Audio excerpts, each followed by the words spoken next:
name is Trina, I'm a respiratory therapist, and today we're going to talk about inhalers. So the first type of medications you might find as inhalers would be something called a maintenance drug.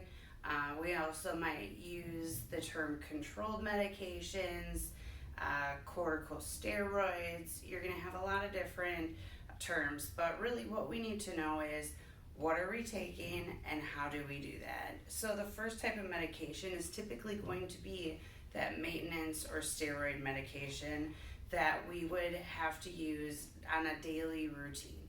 It's not preventative in the sense that it would keep a person from becoming ill, but it truly is going to help promote and maintain lung health over a period of time so that when a person were to get sick, they will not get quite as sick as if they would not have done that maintenance. Kind of like our vehicles. We have to do an oil change, we have to keep up with maintenance, we have to do that for our lungs as well. The other type of medication is going to be the more traditional view we would know as an MDI, meter dose inhaler. And these types of inhalers, they also have the opportunity to count the doses, but usually it's going to be in a window found on the back of the canister or sometimes even on the top. Now this type of medication can be either a maintenance drug or what we would refer to as a rescue inhaler. Lots of times your rescue inhalers are going to contain a drug called albuterol. Albuterol works very quickly to open up the airways and allow a person to breathe easier. We call this a bronchodilator. So depending on what type of medication you have, you're going to use them differently. So let's review our DPIs, dry powder inhaler. Typically, they're going to have a lid that opens like this, just kind of kicks back. You'll hold it sideways, and our goal here is to take a deep breath and hold it. So what I'll be doing is exhaling fully, making a tight seal around the inhaler with my lips, taking a deep breath in, and trying to hold it for a full 10 seconds. It's not easy, but here we go. Ready? Exhale. Tight seal. Deep breath. And hold it. Hold it, hold it, hold it. 7, 8, 9, 10. Exhale. All right. Very good. I'll be doing the same thing with this type of inhaler. Very similar. We're going to open it up. Pull that trigger. Now, I'm going to hold it sideways. Exhale fully, make a tight seal with my lips, and then the deep breath and hold. So here we go. Exhale, tight seal, deep breath, hold it, hold it, hold it, hold it, hold it, hold it. Keep going. Exhale, we're going to close it up for next time.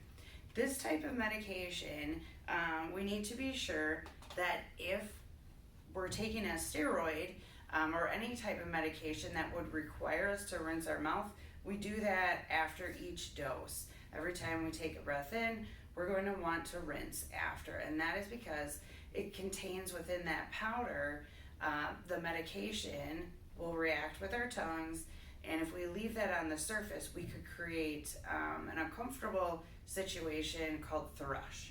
Thrush is that infection on the surface of our mouth, and we can prevent that with taking a little sip of water, swishing it around, swish, swish, swish, swish, swish, and then spitting back out. So we call that a swish and spit. We want to do that every time. Now, let's say there's breakfast right in front of us, and we know that we're going to be eating. Could that potentially be a solution? You bet. But really, when in doubt, swish it out. All right.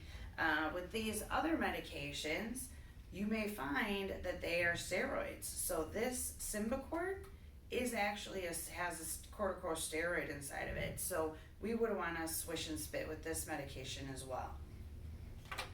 Albuterol, which is the medication we talked about in terms of rescue inhalers, that's the type that very quickly opens up the airways, allows for relief within just a few minutes.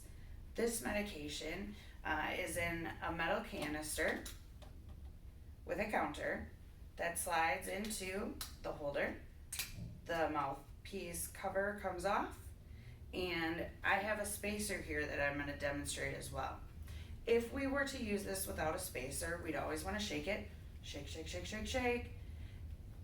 And if I've never used this before, or it has been more than 7 days, I need to prime this or waste a few breaths, because if I were to inhale them, they have no medication. It's more of a propellant. So we're gonna just prime this, waste those breaths out into the air. 1, 2, 3, 4. All right, now I'm set to go. Now I'm gonna get the medication.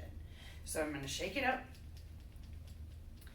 I'm going to then turn my head. I'm gonna tip up a little bit. I'm gonna try and keep my tongue down so that when I depress the canister with my index and thumb, I'll be able to coordinate the breath and take a dose. Here we go. 3, 2, 1. Exhale, tight seal. Hold it. 2, 3, 4, 5, 6, 7, 8, 9, 10. All right, exhale.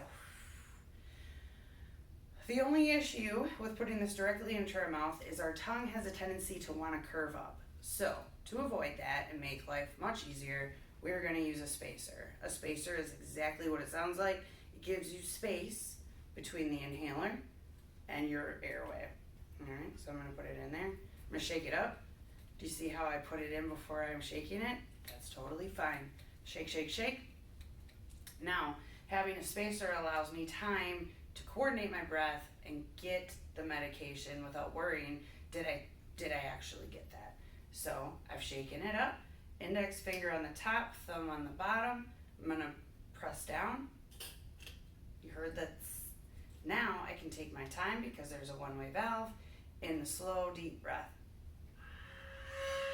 Uh-oh, did you hear a harmonica somewhere?